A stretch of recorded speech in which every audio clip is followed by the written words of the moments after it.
ओम शांति। आज हम 22 मार्च 82 की अव्यक्तवाणी सुनते हैं।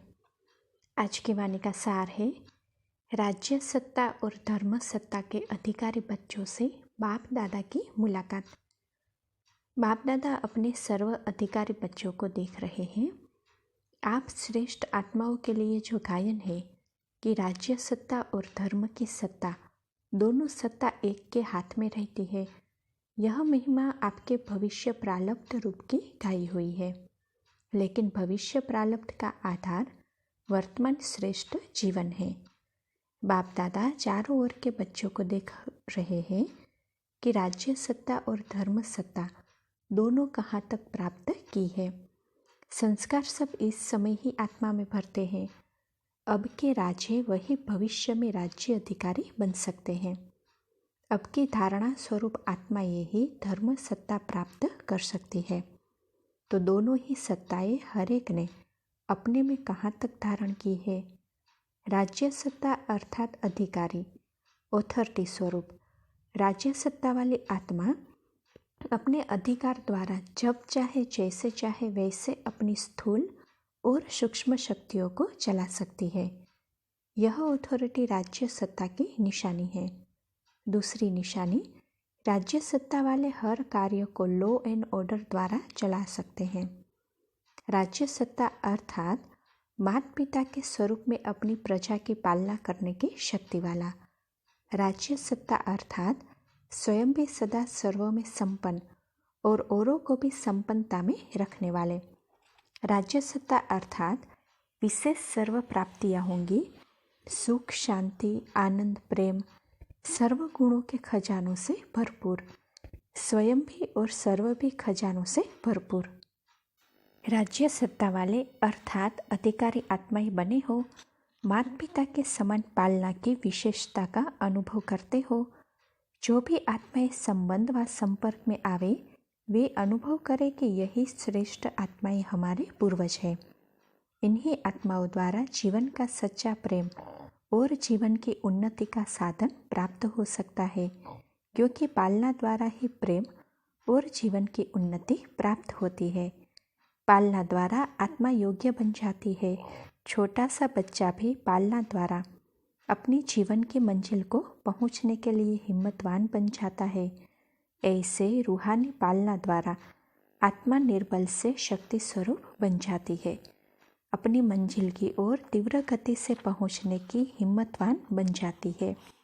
पालना में वह सदा प्रेम के सागर बाप द्वारा सच्चे अथाह प्रेम की अनुभूति करती है। ऐसे राज्य सत्ता की निशानी अपने में अनुभव करते हो। अधीनता के संस्कार परिवर्तन हो, अधिकारी पद के संस्कार अनुभव करते हो। राज्य सत्ता के संस्कार भर गए हैं। निशानियाँ तो यहाँ दिखाई देंगी व भविष्य में। राज्य सत्ता की एक और भी विशेषता है, जानते हो? सदा अटल और अखंड राज्य। यह महिमा अपने राज्य की करते हो ना, यह भी निशानी चेक करो कि राज्य सत्ता की जो भी निशानियाँ हैं वह अटल और अखंड है। सत्ता खंडित तो नहीं होती। अभी अभी अधिकारी अभी अभी अधीन होगा तो उनको अखंड कहा जाएगा। इससे ही अपने आप को जान सकते हो कि मेरी प्रारब्ध क्या है। राज्य अधिकारी हूँ व राज्य के अंदर रहने वाला हूँ। इसी रीति धर्म सत्ता अर्थात हर धारणा की शक्ति स्वयं में अनुभव करने वाली आत्मा। जैसे पवित्रता के धारणा की शक्ति अनुभव करने वाली, पवित्रता की शक्ति से सदा परम पूज्य बन जाते। पवित्रता की शक्ति से इस पतित दुनिया को परिवर्तन कर लेते हो। पवित्रता की शक्ति विकारों की अग्नि में जलती हुई आत्माओं को शीतल बना देती है। पवित्रता की शक्ति आत्मा को अनेक जन्मों के विकर्मों के बंधन से छुड़ा देती है। पवित्रता की शक्ति नेत्रहीन को तीसरा नेत्र दे देती है। पवित्रता की शक्ति से इस सारे सृष्टि रूपी मकान को गिरने से थमा सकते हैं। पवित्रता पिलर्स है, जिसके आधार पर द्वापर से यह सृष्टि कुछ न कुछ थमी हुई है। पवित्रता लाइट का क्राउन है। ऐसे पवित्रता की धारणा यह है धर्म सत्ता।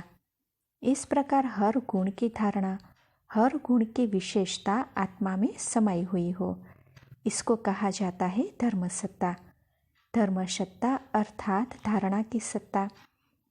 ऐसे धर्म सत्ता वाली आत्माएं बने हो।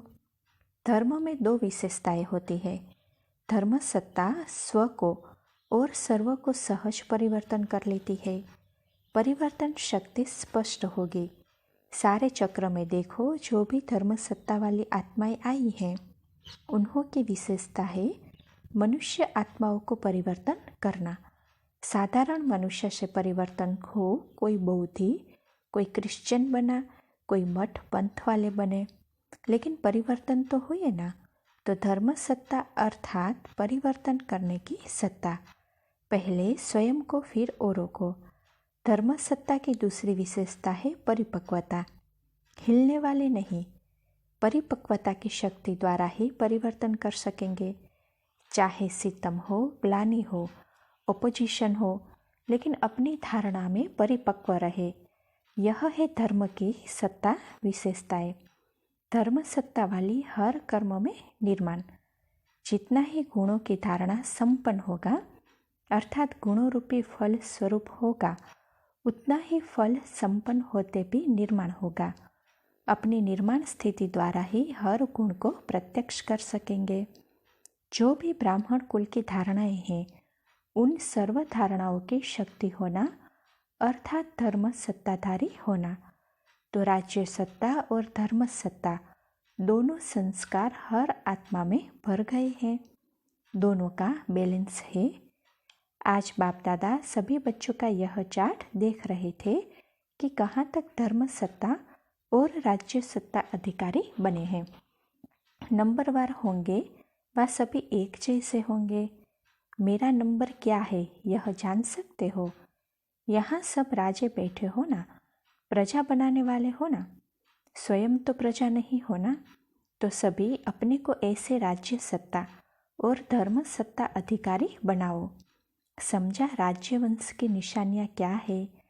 दिल्ली और महाराष्ट्र जोन वाले बैठे हैं ना, राजधानी वाले भी राज्य अधिकारी बनेंगे ना, और महाराष्ट्र वाले महान बनेंगे। महान अर्थात राज्य अधिकारी। तो दोनों ही स्थान की महान श्रेष्ठ आत्माएं आई हुई है, और विदेशी क्या बनेंगे, राज्य करने वाले व राज्य को देखने वाले बनेंगे। सबसे आगे जाएंगे ना। अच्छा, ऐसे राज्य सत्ता और धर्म सत्ता अधिकारी सदा संपन्न बन औरों को संपन्न बनाने वाले, परिवर्तन शक्ति द्वारा स्वपरिवर्तन और विश्व परिवर्तन करने वाली श्रेष्ठ आत्माएं, सारा कल्प महिमा और पूजन होने वाली पवित्र आत्माएं, सदा अपने पवित्रता के गुण द्वारा सर्व को गुणवान बनाने वाली गुणमूर्त आत्माओं को बाप दादा का याद प्यार और नमस्ते। पार्टियों के साथ मुलाकात है। पहला, समय के प्रमाण स्वयं को परिवर्तन करो। अभी समय के प्रमाण परिवर्तन की गति तीव्र चाहिए। जब समय तीव्र गति से जा रहा है और परिवर्तन करने वाली तीव्र गति में नहीं होंगे, तो समय परिवर्तन हो जाएगा और स्वयं कमी वाले ही रह जाएंगे। कमी वाली आत्माओं की निशानी क्या दिखाई है? कमान। तो कमानधारी बनना है व छत्रधारी बनना है। सूर्यवंशी बनना है ना, तो सूर्य सदा तेज होता है और तीव्र गति में कार्य करता है। सूर्य के अंतर में चंद्रमा शीतल हो जाता है। तो पुरुषार्थ में शीतलता नहीं होना है। पुरुषार्थ में शीतल हुए तो चंद्रवंशी हो जाएंगे। सूर्यवंशी की निशानी है तीव्र पुरुषार्थ। सोचा और किया, ऐसे नहीं सोचा एक वर्ष पहले और किया दूसरे वर्ष में। तीव्र पुरुषार्थ अर्थात उड़ती कला वाले। अभी चढ़ती कला का समय भी चला गया। अब तो आगे बढ़ने का बहुत सहज साधन मिला हुआ है। सिर्फ एक शब्द की गिफ्ट है। वह कौन सी? मेरा बाबा। यही एक शब्द ऐसी लिफ्ट है जो 1 सेकंड में नीचे से ऊपर जा सकते हो। क्या यह लिफ्ट यूज़ करने नहीं आती? अब लिफ्ट का ज़माना है, फिर सीढ़ी क्यों चढ़ते हो? लिफ्ट में कोई थकावट नहीं होती। सोचा और पहुंचा तो कौन हो। एक ही शब्द लिफ्ट है, ज़्यादा सोचने की ज़रूरत नहीं। एक शब्द एक नंबर में पहुंचा देगा। जब मेरा पापा हुआ तो उसमें समा गई। इतनी सहज लिफ्ट यूज़ करो, यूज़ करने वाले पहुंच जाते हैं और देखने वाले सोचने वाले रह जाते हैं। तो अब एक शब्द के स्मृति स्वरूप होकर सदा समर्थ आत्मा बन जाओ। सदा हर कदम आगे बढ़ाते दूसरों को भी आगे बढ़ाते रहो। जितना स्वयं संपन्न होंगे उतना औरों को भी संपन्न बना सकेंगे। अच्छा, ओम शांति।